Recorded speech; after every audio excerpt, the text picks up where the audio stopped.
morning, everyone, and welcome to part 2 of Global Leadership Conversations from the Heart.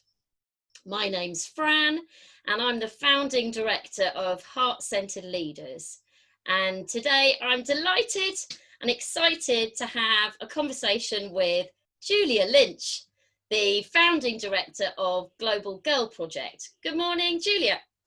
Good morning, Fran. How are you doing? I'm very good, thank you. How are you? Yeah, I'm good. I'm a little bit sleepy today, but I've got my cup of tea, so hopefully that will shift over the time we're talking. But otherwise, I'm well, good. Hopefully the conversation's going to wake you up as well. It will wake me up. Yes, yes. My first question to you is, Yeah. Please could you share with us a little bit about your journey to become a heart-centered leader and how you came to set up Global Girl Project? That's a big question. People always start with the big questions, right? And I feel like over time that answer has changed and shifted for me. And I think even like today, I was just thinking about it this morning, and I think that, you know, becoming a heart-centered leader is something that is a process that I think evolves over your lifetime. So, you know, for me, in the earlier part of my life, you know, I was not happy. I was very angry, depressed, young person, and didn't honestly really see my life sort of past the age of 21. And then and as I passed 21 and started to, I think, realize that there was another way to be, and I started to work on myself and started to really work through those feelings and those issues. I think that was really the beginning of my journey, and I really haven't, thought about it till then. But I think I'm approaching my birthday, and I've just been thinking about things a little bit differently, and I really think that was actually the beginning of the process, the beginning of me starting to understand myself, starting to feel all of the difficult feelings that I hadn't felt. And in that process, connecting with my own power, which prior to that, I really had I had no understanding of power. I didn't know I had any power. And I think that once I was able to do that, then I could move to that next part of my life. I've always been a social worker. I've always worked with young people. I think, growing up, and working with social workers and therapists, it's like, that's what I want to do. That's what I want to be. And so I've always worked with young people and helping them, sort of the same as you, to be able to connect to their own agency and their own power and their own value and purpose in life. So, but I also am an explorer. So I started exploring the world. Actually, the last time I lived in the UK, which is 17, 18 years ago now, and started to explore that part of myself, which I didn't know existed. I always thought that I was afraid and I could never go anywhere by myself, and, so on and so forth. And I started to explore the world and started to explore the developing world. Really was where my connection, I felt connected there. I don't know, past lives, I have no idea. But, and so there came a point where, I worked in social work a long time. I've worked in the UK and Canada, the US. I've done a lot of work, and I wanted to take that next step professionally. And I felt a draw, my intention, everything was pulling me towards working in international development. But it's a hard field to get into. A lot of people want to do it. And so I didn't see a path that I wanted to take. And I think as a heart-centered leader, it's like you really have to be connected to what is right for you and not what you're being told on the outside. So I didn't want to go back to school. I didn't want to volunteer somewhere for a couple of years. I was almost 40, and I was just, it just wasn't my path. And so I was having a conversation with a friend talking about what's not being done. I really don't like to do what other people are doing. I live on a boat. I ride motorcycles. I like to do things differently. And so that conversation, started this spark of Global Girl. And we were looking at how at the time travel and cross-cultural exposure and the ability to challenge yourself through having really uncomfortable, difficult experiences, you know, through travel, was not available very much to young women, girls who were living in poverty in developing countries. And that's really where it started. And so I thought to myself, I had a conversation with a friend, and she started her own nonprofit, and this was in the US at the time. And I thought to myself, I'm like, well, if she can do it, then why can't I, right? Yes. I mean, that's always my feeling. Like, if somebody else has done it, then why can't I do it, right? So, so I just kind of took a step. I took one step, and then another step, and those steps kind of worked out. So I just kept moving forward, and that's really where it began, you know. But I think that ultimately it was also about, as I said, as a young woman, as a girl, I didn't know I had power, and I had people in my life who were afraid of my power. And I wanted to do work with girls to help them to understand that they have power because they are girls, and that they can use that power to create change and good in the world, and help to bring other people up with that power. And I wanted to do that work because that's something that I didn't have growing up, and I wanted to be able to do that with other girls. So what an inspiring, powerful journey that's been. It feels inspiring for me listening to it, but I guess from you experiencing it as well, coming from the starting point of feeling like you didn't have power, or you were scared of it, or other people were, to a point now where you are able to empower others to both understand that power at an earlier age and direct it into making a positive difference in the world. You must be very proud of your achievements. I am proud. It's a process, as you know, right? Yes. It's I think it's, from the outside, it looks a certain way, but obviously from the inside, in your daily life, you're just living your life. I'm just who I am. That's it. And so there are times when I need to step back and go, yeah, that I am really proud of that. And you know, I was saying to my chair, I said, people keep saying, oh, you're inspiring. And I'm like, I don't think I'm any more inspiring than anybody else. I mean, everybody is doing their best, you know. But she's like, you need to take a bit of that. And so I'm working on it, but this is just who I am, and this is my life, and this is you're why living I'm here. Your truth now.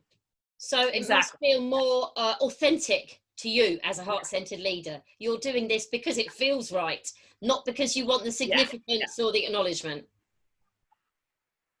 Yeah, no, that's irrelevant. It is because this is what I'm here to do this time around.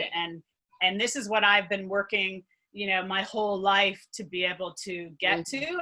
And I just recently, you know, became full-time, and it's just sinking in now that I am actually living the life that I wanted. You know, I live on a boat, I can move, I can explore, I work from, you know, my boat, I'm working for myself.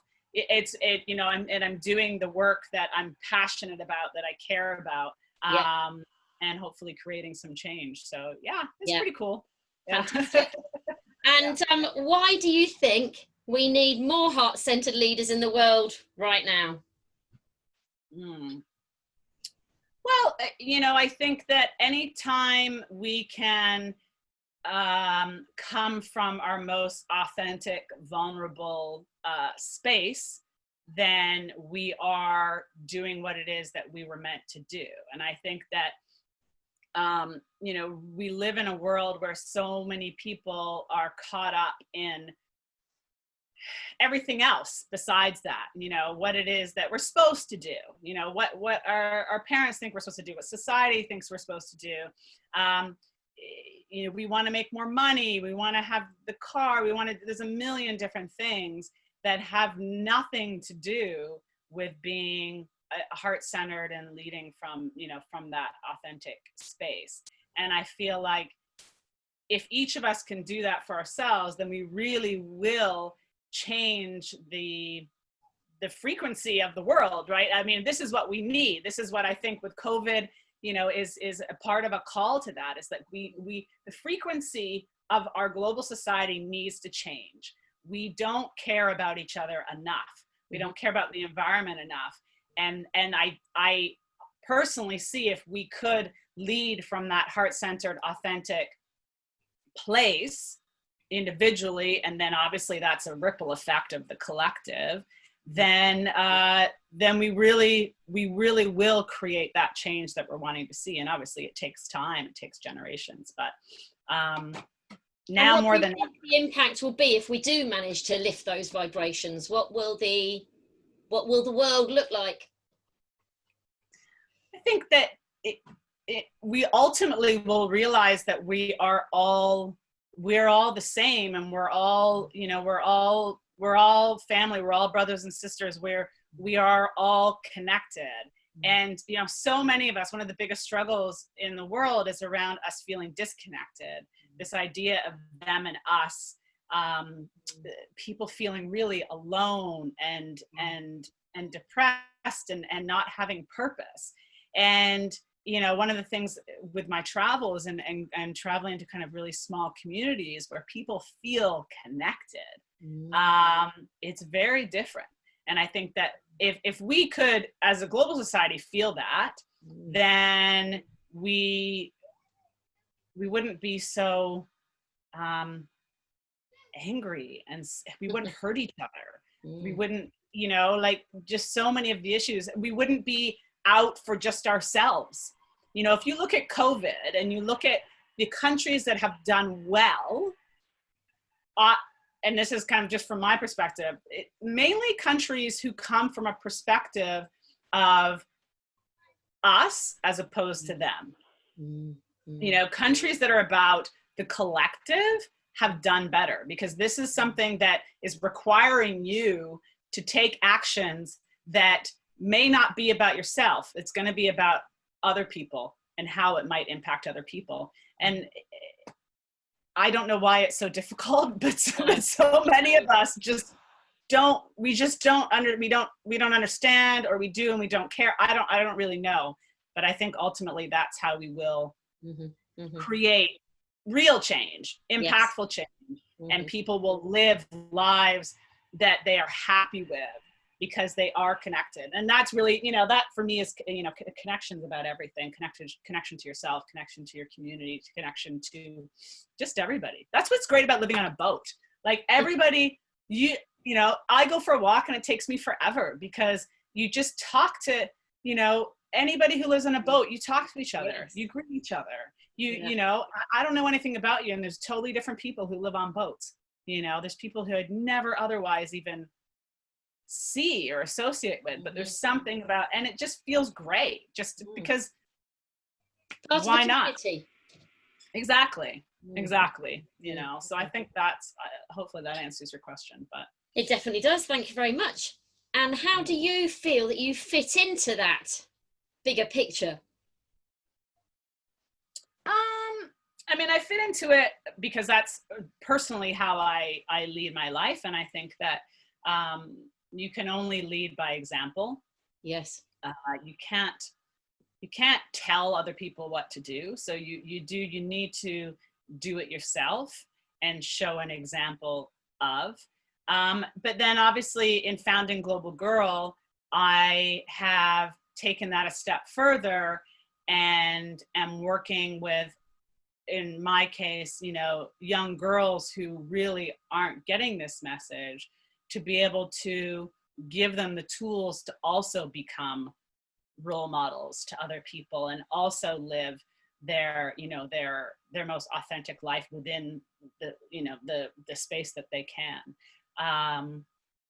And it's a little bit, you know, but then they're each doing the same thing.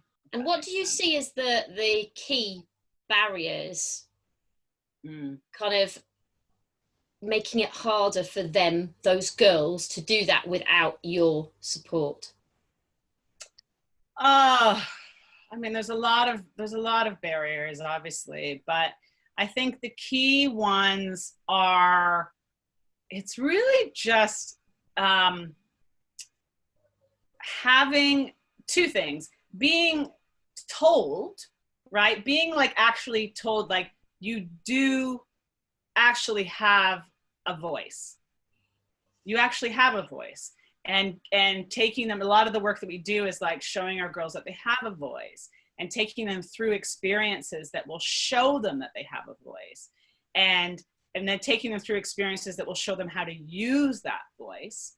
And so I think that's one of the important things. And I think, and that then them understanding that people want to hear that voice. I think that's one of the biggest things. We're creating an impact report right now. We've been looking back at a lot of the, evaluations from the girls and so on and so forth. And I would say the number one thing that underlies everything that they've said to us is that they didn't used to say anything. They didn't used to speak their mind. And they used to be, everybody says they used to be shy, a lot of the girls. And that's there's a lot of cultural things related to that. Yeah. Obviously. I was going to ask, that was the sort of key barrier, is just cultural norms and expectations, maybe, that at that age, perhaps they're not questioning themselves and need somebody outside to say, actually, it's okay. Yeah, we work in a lot of different countries, so I can't just say cultural because there's different. Of course. But there is cultural one thing that's definitely in some countries like, Nepal or Pakistan, where absolutely young people and girls in particular really are not meant to voice their ideas or their thoughts or their wants. And then obviously as young people, we work in most countries that we work in, there is an understanding that really elders, are not to be questioned, and youngsters are not to be heard.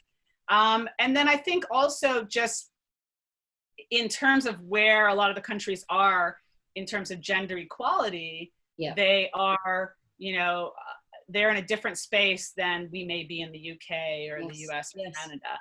And so there's still, most of the places we work, girls and women don't have a voice in the same way. So it's new information to them. I see. That they have a voice and that they can actually use it. And that's it's actually, when I said, as I'm reading through their comments and I'm like, this is the most important thing, because until people can start to, there's Lua, until people can start to, you have a scratch, speak up.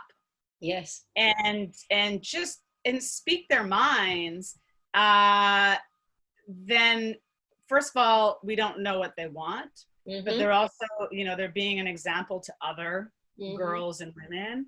And I'll tell you about sort of example of, when we talk a little bit later about, one of the young people there. But it's I think that's probably the number one thing is voice.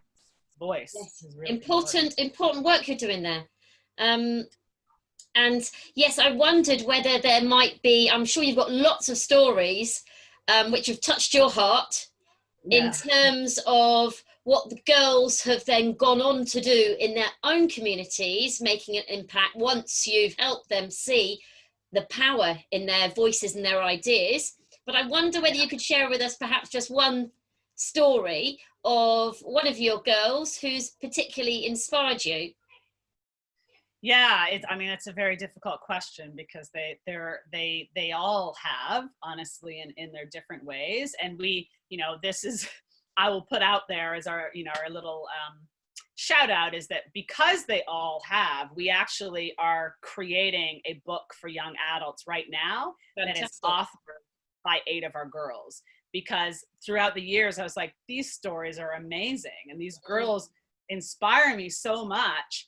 And they're not stories that most people hear when you think of girls who are living in poverty in developing countries. So we're actually creating a book for young people that should be coming out hopefully in October. Exciting. And that will tell, the girls are telling their own stories. But, and I believe, Julia, that will raise funds for Global Girl Project. So not only will you be giving a platform for the girls to talk about their stories, but you'll be raising funds to continue the work you're doing. Yeah, well, we're twofold actually. So some of the money will go back to Global Girl Programming, and then the rest of it will go to each of the authors. And so each of the authors are, you know, they're now young women, you know, 17, 18, 19, and they are living in, you know, they're still living in difficult situations financially and otherwise. And so a portion of the proceeds will also go back to each of the authors ongoing. So that's really pretty amazing. Because what's the name of the book for if some of the listeners would like to get a copy? The book is called More Than One Voice, a collection of stories by Global Girl. And we just finished a fundraiser right now. Obviously, if you want to donate, you can always go to our website donation page and you can donate whenever you want. But we will be now publishing it. And hopefully we're going to do a launch around International Day of the Girl, which is October 11th. Brilliant, brilliant. Yeah, we have a push. But anyways, so the one story I would say, you know, share right now is really a very, very current story. We have a new program called the Blended Learning Leadership Initiative, which works with groups of girls at a time to run their own community event. And so we have run it in Haiti and Nigeria, and we'll be launching more fully in Jordan, Afghanistan, and South Africa in September. Fingers crossed with COVID. But we have a group of girls, 13 to 18, who are from Lagos, Nigeria, and they went through the program. They're the first group of girls to go through our program in Nigeria. And we're still testing it out. Like, how does it work? How well does it work? And, you know, so on and so forth. Yeah. And so they started the program in February, and they worked really, really hard. They got to like session 7 out of 10, and then COVID hit. And they obviously weren't able to meet for a good period of time. So we were trying to figure out how we could keep them engaged and, you know, what we could do. And our partners have been just absolutely spectacular. And so the girls have been working really, really hard. They wanted to run an event that was about waste management. So our girls all choose what issue they address in their own communities. That's really important. It has nothing to do with us. Yeah. And so they wanted to address waste management in Lagos. There's a lot of issues around just, you know, rubbish, no recycling, it creates a lot of health issues. And so that was their choosing. But of course, because of COVID, everything had to be on hold. And in the midst of everything happening, their mother figure, really, the executive director of the organization, actually passed away just over a month ago now. And she, you know, we don't know if it was COVID related. It's quite possible that it was. And, you know, she was the pillar of the community. Everybody called her, come down. Everybody called her, Lua, come down. Everybody, sorry, somebody's knocking at my door. Fine. Everybody called her mother.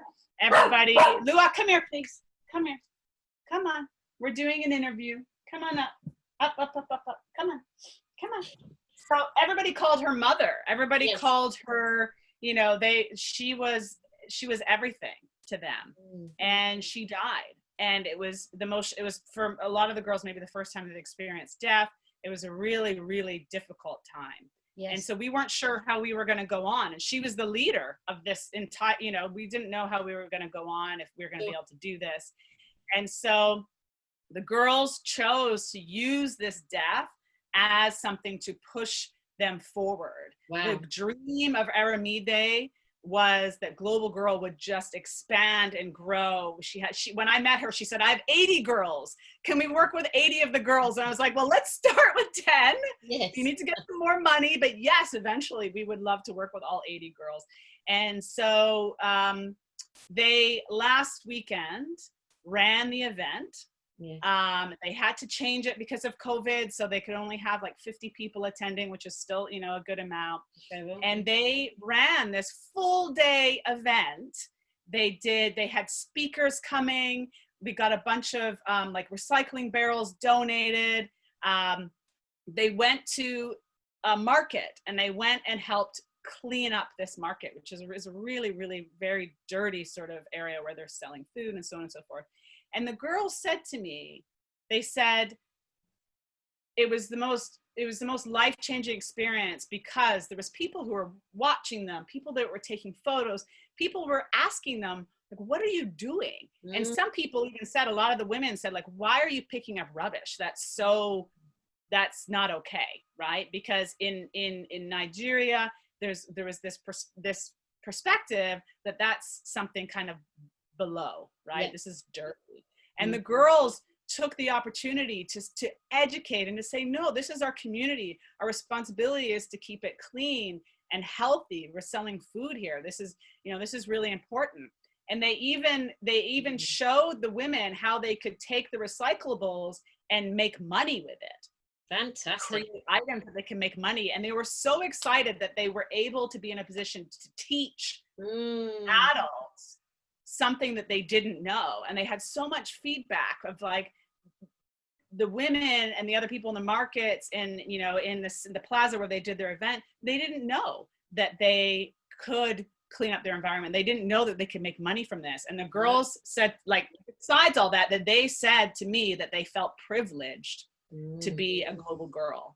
They felt like that they had learned so much, and it was their responsibility to now take that knowledge and that understanding and use it to teach others and to be an example. And they're so excited that they're like the ambassadors for the program, that they are going to be able to support other girls going through this. So I was really, in the height of COVID, with the loss of their mother, for them to be able to do this it just absolutely blew me away. And so this is the beginning, this is the beginning. That's amazing. I love the fact that you are enabling them to be the teachers.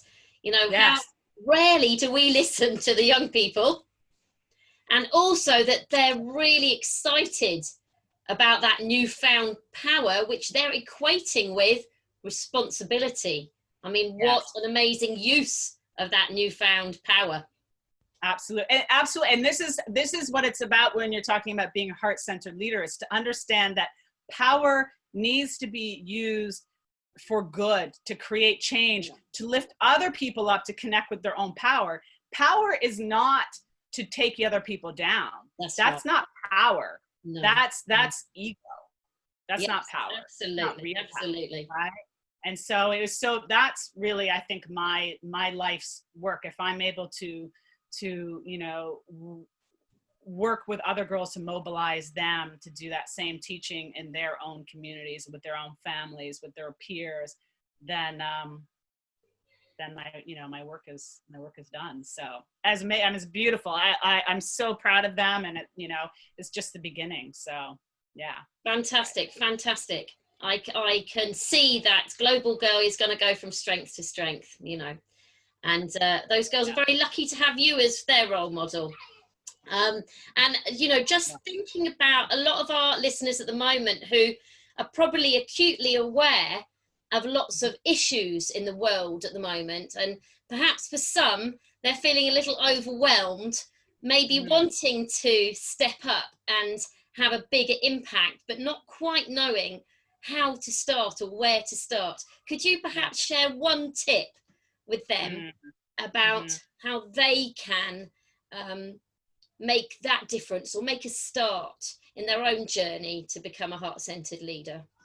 Yeah, it can be overwhelming, but I think that it's about just focus on one thing. Like, what is one thing that you really are passionate about? Like, what is that one thing? And there could be more, but often there's like one thing that really kind of gets our belly rumbling. And then what are you good at? Like, what do you really like to do? And then talk to people about it. I think when I started with Global Girl, it's like I wasn't sharing what I was doing with people. I was walking my dog, and my mom was with me, and somebody had asked, and she's like, you don't have a card, you're not telling me, and so it's like, just find what you're passionate about, find what you're good at, and we all have it, and then keep talking to people. Google, we've got Google, like research, like so if you're interested in the empowerment of girls, Google, organizations that work with girls, and then reach out to them and say, how can I help? And my question when people say that to me is always like, what do you love to do?